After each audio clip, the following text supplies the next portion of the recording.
2000களுடைய ஆரம்பத்துல நைஜீரிய தேசத்துல உசாசே என்கிற ஒரு வாலிபன் இருந்தான். அவன் போதைப் பொருளுக்கு மிகவும் அடிமையாய் பல பாவங்களை துணிகரமா செஞ்சுட்டு வந்தான்.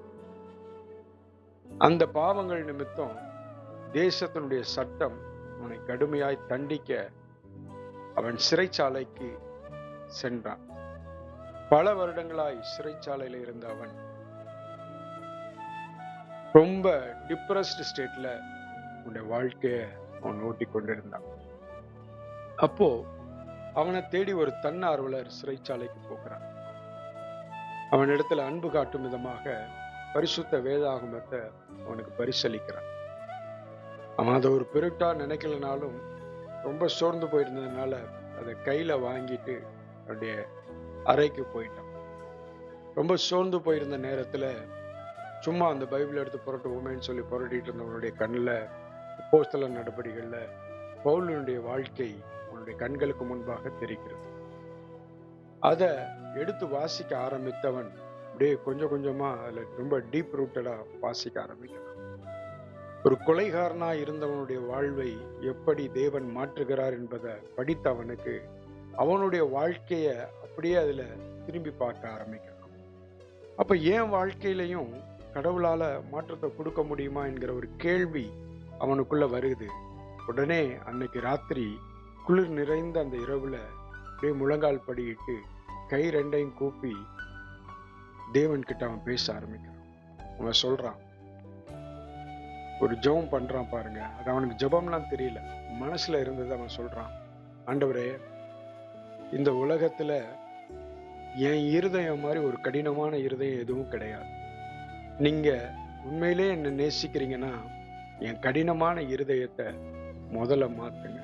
இந்த உலகத்துல எந்த விஷயத்துல கை வச்சாலும் நான் அந்த விஷயத்த அழிச்சிடுறேன், ரொம்ப கொடூரமா செயல்படுறேன், என்னையே எனக்கு பிடிக்கல, நீங்க உண்மையிலே என்ன நேசிக்கிறீங்கன்னா என் மனதுல மாற்றத்தை கொடுங்கன்னு சொல்லும் போதே அவன் அறியாம கண்கள் எல்லாம் கலங்கி விட்டது. அந்த கலக்கம் அவன் வாழ்க்கையிலே பார்க்காத ஒரு கலக்கமா இருந்தது. அடுத்த நாள்ல இருந்து அவனுக்குள்ள மனசுல இருந்த பாரமெல்லாம் நீங்கிடுது. கொஞ்ச நாள்ல சிறையில இருந்து வெளியில வந்துடுறான். ஒரு புதிய மனுஷனா வெளியே வந்தவன் தான் யாருக்கெல்லாம் எதிராக பாவம் செஞ்சானோ அவங்களெல்லாம் ஓடி ஓடி போய் பார்த்து அவங்க காலில் விழுந்து மன்னிப்பு கேட்கிறான். உன்னுடைய செய்கை அவங்களுக்கு ஆச்சரியமா இருந்தாலும் அவன் செஞ்ச காரியங்கள்னால எரிச்சல் அடைஞ்சவங்க அவனை மன்னிக்காம அவனை ரொம்ப சபிச்சாங்க, அவனை ரொம்ப கிண்டல் பண்ணாங்க. அவன் எதையும் கண்டுக்காம திரும்ப திரும்ப திரும்ப அவங்கள்ட்ட போய் மன்னிப்பு கேட்டு அவங்களிடத்துல அன்பு காட்ட அவன் ஆரம்பித்தான். பல வருடங்கள் கழித்து அதே ஜனங்கள் அவனுடைய அன்பை உணர்ந்து அவனிடத்துல வந்து அவனுடைய உதவிக்காக நின்றார்கள். அவன் அப்பையும் கரிசனையோடு அவர்களுக்கு உதவி செய்து தேவனுக்கு சாட்சியாய் மாறினான். இது உண்மையாய் நடந்த சம்பவம். இதை ஏன் உங்களோடு கூட பகிர்ந்து கொள்றேன்னா, எப்பேற்பட்ட மனுஷனையும் மன்னிக்கிற தேவன் இயேசு. நீங்க உடனே ஆவிக்குரிய வாழ்க்கையில இருந்தாலும் சரி இல்லைனாலும் சரி, உங்களுக்கு சில சமயங்கள்ல ஒரு சுயநீதியின் சிந்தனை வரும். அன்னைக்கு ஏசப்பா என்னை மன்னிச்சு ஒரு நல்ல வாழ்க்கையில வச்சிருந்தாரு, ஆனா இன்னைக்கு நான் திமிரெடுத்து சில காரியங்கள் செஞ்சதுனால நான் நிச்சயமா தண்டிக்கப்பட தகுதியுள்ளவன் என்கிற சிந்தனை உங்களுக்குள்ள அவ்வப்போது வர்றதுனால ஆதியிலிருந்து அந்த அன்புக்குள்ள நிற்க முடியாம தவித்து கொண்டிருக்கலாம். ஒன்னு சொல்றேன், தேவனுடைய கிருபை அதுதான் உங்களுடைய உறவினுடைய அடையாளம். என்ன உறவு? ஏசப்பாவுக்கும் உங்களுக்குமான உறவு கிருபையினால் உண்டான உறவு, சுயநிதியினால் உண்டான உறவு அல்ல. அதனால இன்னைக்கு நீங்க எந்த நிலைமையில இருந்தாலும் உங்களை பார்த்து ஒரு வார்த்தை சொல்றேன், ஏசப்பாவுக்கு உன் மேல எந்த கோபமும் இல்லை. அவர் உன் மேல மனதுருக்கமாவே இருக்கிறார். அவர் உன் மேல அன்புள்ளவராகவே இருக்கிறார்.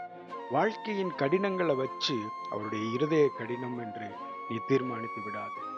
வாழ்க்கையின் கடினங்களின் மத்தியிலையும் அவர் உன் மேல மனதுருக்கம் உள்ளவராக இருக்கிறதுனாலதான் இன்னைக்கு இந்த கடினமான சூழ்நிலையில நீ ஜீவனோட சுகத்தோட பலனோட நின்றுட்டு இருக்கிற. ஒன்னு அவருக்கு ரொம்ப பிடிக்கும், நிச்சயமா சொல்றேன், அவர்கிட்ட நீ நெருங்கி போய் எதை வேணாலும் பேசு, ஆனா உன் இருதயத்துல ஒரு குற்ற உணர்வோடு போகாத. அந்த குற்ற உணர்வு உன் சுயநீதியை வெளிப்படுத்துகிறது. தப்பு செஞ்சிட்டாலும் ஏசப்பா என்னை மன்னிச்சிடுங்கன்னு சொல்லு. அவர் மன்னிப்பதில் வள்ளல் என்று வேதம் சொல்லுகிறது. வள்ளல்னா எதிர்பார்க்காத அளவு அதிகமா எடுத்து கொடுக்கிறவங்க. ஏசப்பா எதிர்பார்க்காத அளவு உனக்கு மன்னிப்பை வழங்குகிறவர். இன்னைக்கும் அவர் உன்னை மன்னிக்கிறதுல மிகவும் தயை பெற்றிருக்கிறார் என்று வேதம் சொல்லுகிறது. அவர் உன்னை மன்னிச்சிட்டார். இந்த கடினங்கள் அவருடைய கோபம் அல்ல. இந்த கடினங்கள் அவருடைய கிருபையை நீ அனுபவிப்பதற்காக. நிச்சயமா சொல்றேன், வாழ்க்கையின் கடினங்களுக்கும் அவருடைய கோபத்திற்கும் சம்பந்தமே இல்லை. அவர் உன்மேல் மனதுருக்கமாயிருக்கிறார். நிச்சயமாய் இந்த சூழ்நிலையில அவருடைய அன்பு உன்னை தாங்கி வெளியே கொண்டு வர்றத எக்ஸ்பீரியன்ஸ் பண்ணுவ. அவருக்கு உன் மேல ஒரு தனி பிரியம் இருக்கிறது.